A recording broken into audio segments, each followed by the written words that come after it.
going to start today actually with a little bit of confession because I'm feeling a little vulnerable this morning. What?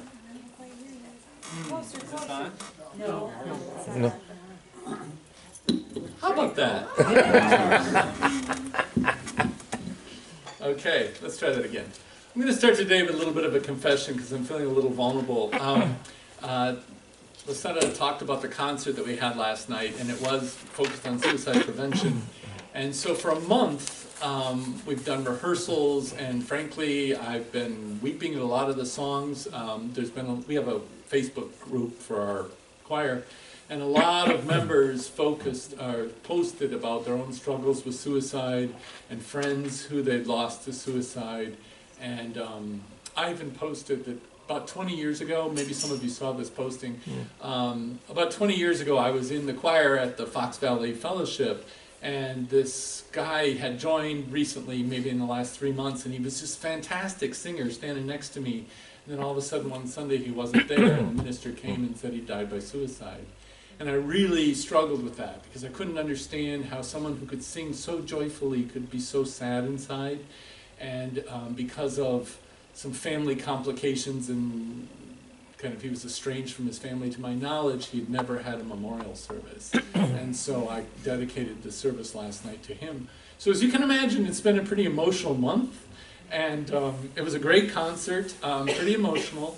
And what I didn't think about was the fact that I didn't sleep at all last night. So I couldn't come down off of the high of the concert, and all of these thoughts were kind of running through my head. So I'm telling you that not to get pity or anything, but if I'm more scattered than normal, you'll kind of know what's going on today. So I just wanted to share that with you, and it ties a little bit into my sermon, and you'll hear that in a minute. So today, the RE class, Helen talked about it for a second, but they're going off in there with pillows and blankets and sheets and that, and they're going to build what I called them was forts when I was a little kid, but that's probably sounding a little bit violent or something. So call them clubhouses, safe spaces, that kind of thing. So they're like just using the tables and the chairs and building little sanctuaries, if you will. And the whole point of the lesson is for them to be able to create their own personal spaces in there, and then talk about why do they create these kind of spaces. How does it make them feel? Is it safety for them? Are they running away from something, or do they just find something in there? With hopefully the point of the lesson is that it branches out and they talk about this fellowship, an open circle, as being a sanctuary for them. Because it's really important for kids to really get that connection early on. Having done a lot of youth programming and stuff, it helps years later when they're really struggling with their teen years to know that maybe there's this one place in their community that they can feel safe and that they can talk to people and be their authentic selves. So to me, it's an important lesson in there today, and I just wanted to share that with you. And as we were talking about how to create this lesson, it conjured up all my stuff, of course, of what I did when I was little. I grew up way out in the country until I was about 10 years old, and there weren't any other kids around for miles. There were just cornfields. I was in northern Illinois. And so I spent a lot of time in my own little personal spaces, sometimes alone, sometimes with my dog. I loved to climb trees. I would be up in the highest branches, and for me, it was just gave me a different perspective of my yard and the garage and the driveway. And of course, the dog didn't come up with me in there. But it was just one of my safe spaces. And then I would go out into the woods with my dog, and we'd sit around the banks of the Rock River, or else we'd be in a shed or on top of the dog house with the dog. That was obviously during warmer weather. When it was cold, I would usually be in the back of some closet, or I'd find some storage cabinet in the basement that I didn't think my parents had remembered, so therefore it was sort of a secret place. And I would keep special stuff in there, like my original first pet, my first dog's collar, because we lived on a highway, and so we often lost pets. And it was just a place where you could just be with your thoughts. And I'm sure many of you have similar experiences. In fact, when we have the talk back at 11:20, if you want to come up and share them with me, I'd love to hear them. Well, when I was about 10 or 11, my dad got transferred to Rockford, and so I was going from this little town of about 10,000 people, but we lived way out in the country, to this city of 150,000. And I had seen, you know, on cartoons, and I think I predated Sesame Street, but I knew what cities were like. There were all these kids, and you could do all this kind of stuff. So I was planning for that ahead of time. I decided that we were going to have a club, and I called it the Clover Club because I was environmentally sensitive at the time, and obviously I had this sense of alliteration, you know. So I had all these rules and stuff. And so I got there, and it turned out the neighborhood had about 12 boys in it. Almost all boys. I think there was one girl in the neighborhood. And my best friend turned out to be Matt across the street. And he and I were the two oldest in the whole neighborhood. So of course we created the club. And then of course we could decide all the rules. And my friend Matt at one point decided that we needed to make sure we knew who the cool kids were and who weren't. And so I don't know how this happened, but it turned out that both of our younger brothers, as well as most of the younger boys in the neighborhood, were not cool, and they couldn't be in the club. So of course we got into big trouble from our moms on that one, and we had to figure out ways that we could include everybody. But it's something that I just think about, because in my life it was this living in the country all by myself and then moving to the city and this sort of desperate need to connect that started early on. So I guess I just want to stop for a second. It might be obvious, but why do kids naturally seek these little forts and safe places and sanctuaries? I'm sure you all did it. And I think maybe they're just feeling vulnerable. You know, remember, I mean, everything in life is for the first time, and you're trying to figure this out, and maybe you make mistakes and you got yelled at, or maybe you just don't know what to do, and sometimes you just want to be by yourself. So you find these places to think about what's been going on, what are your disappointments, maybe you got to process some anger, you're mad at your brother, fear. I remember when before I moved, for some reason at 10 years old, I got the concept of, well, this is my personality now, but I'm moving to a place where nobody knows what I'm like. And maybe there's things I don't like about myself. You know, I'm not, I don't know, not athletic enough, not outgoing enough, who knows what the list would have been. And so when I get to Rockford, I can be this other person, and I was really excited about that. So I don't know, I guess it was a place for all kids to figure out who they are authentically. So to me, all those places are a form of sanctuary, and that is once again my theme. So I'm going to ask you some questions about this theme of sanctuary. What is sanctuary to you? Is it a place? Is there a special place in the woods, a grove of trees, or a little cliff overlooking a lake or something like that, that is sort of this sanctuary spot? I mean, in church lingo, this is called a sanctuary, typically, because it was sort of a holy space for worship in most religions. So is it a place, or is it a state of mind? Is it some place you can go, even if you're driving the car, or it's a frenetic kind of day where you can kind of sink into it? Many of you know I use music to get to that place, even if I'm sitting in an office with people all around me to throw me into that sanctuary place. Or maybe it's a relationship. Maybe it's a relationship you had with your parents, with your life partner, a really good friend.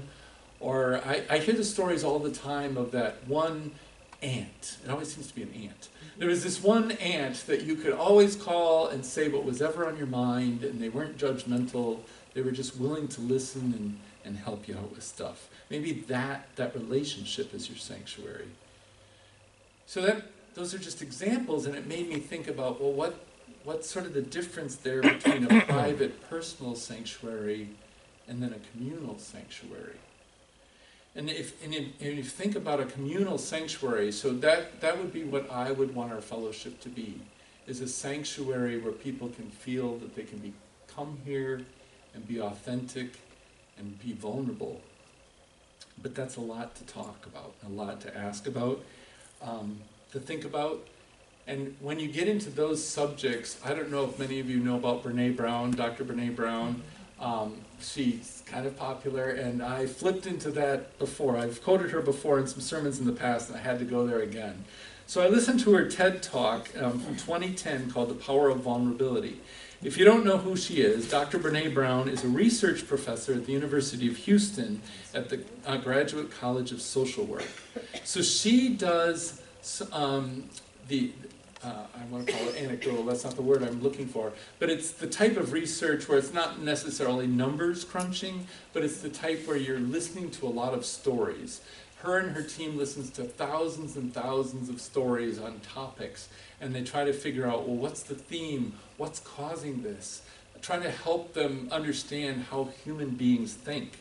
And so she did this whole thing. It ended up being on vulnerability and authenticity, but she kind of had to walk through a whole series of thought processes to get there. And so I want to share that with you right now, because I think it's important for us to get our heads wrapped around.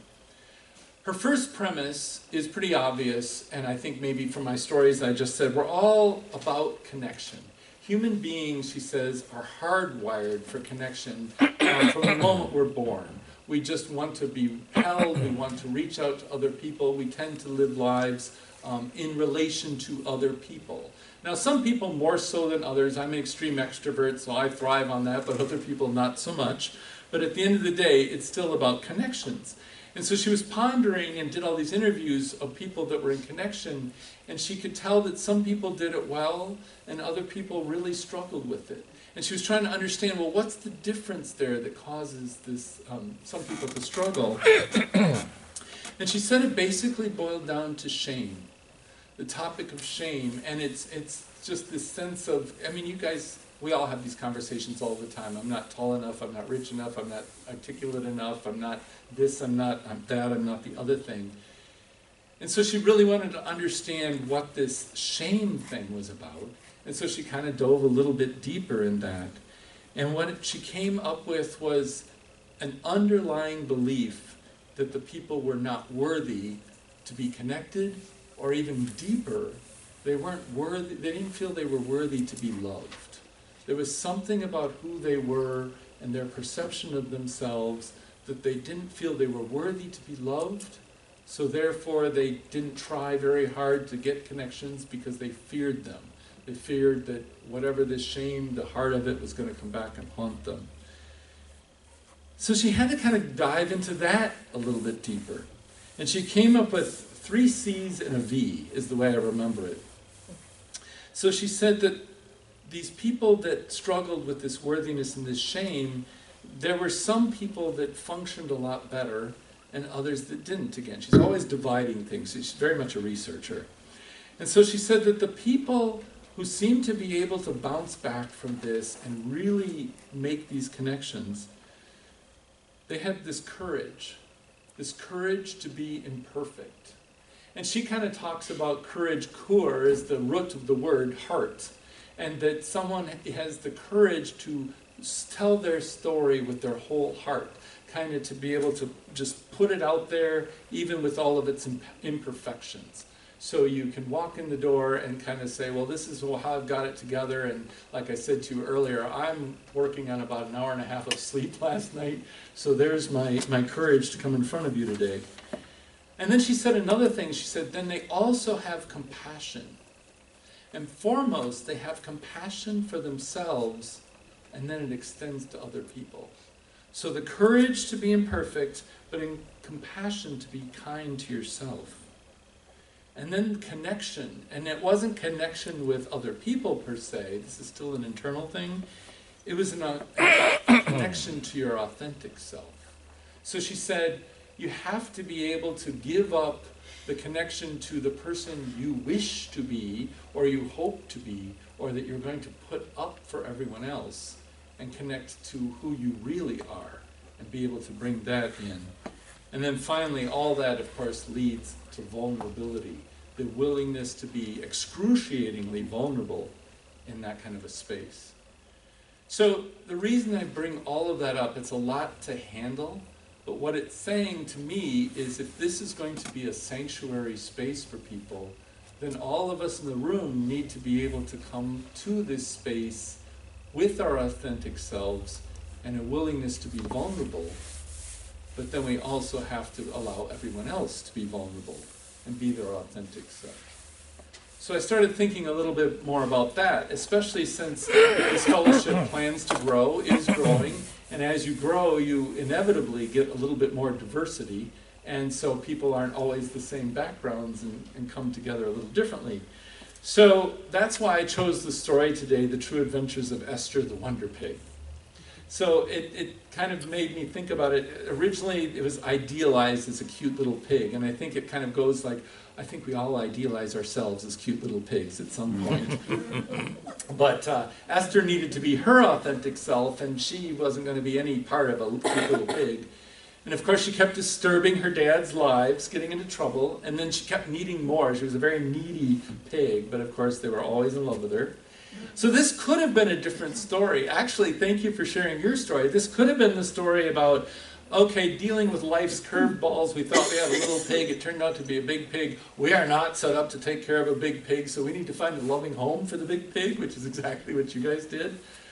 But they didn't even do that. They just kept accommodating her and accommodating her and accommodating her. And in their case, I mean, obviously they had the means to do that they could go buy a bigger house, right? Who can do that for a pig?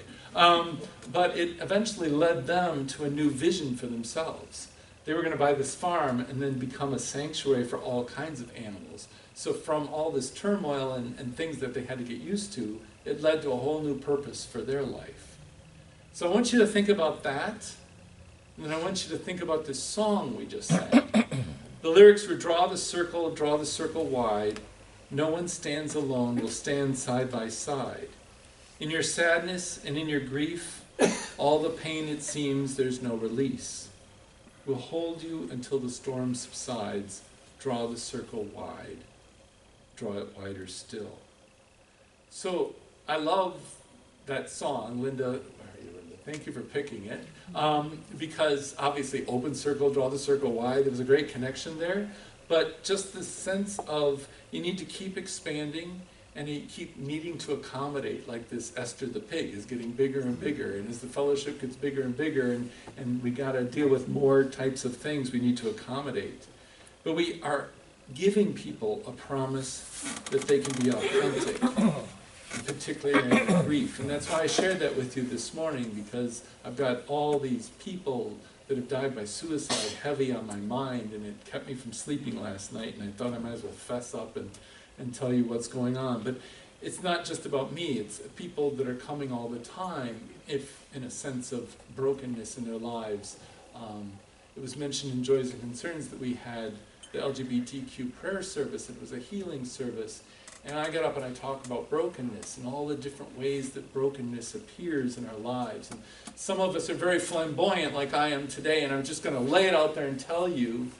And then others of us are like this broken, cracked, clear jar, where maybe you're coming to us full of pain and sorrow that day, but I see right through it because I just don't really, I'm not present to who you are, or you're feeling particularly vulnerable and don't want to say anything.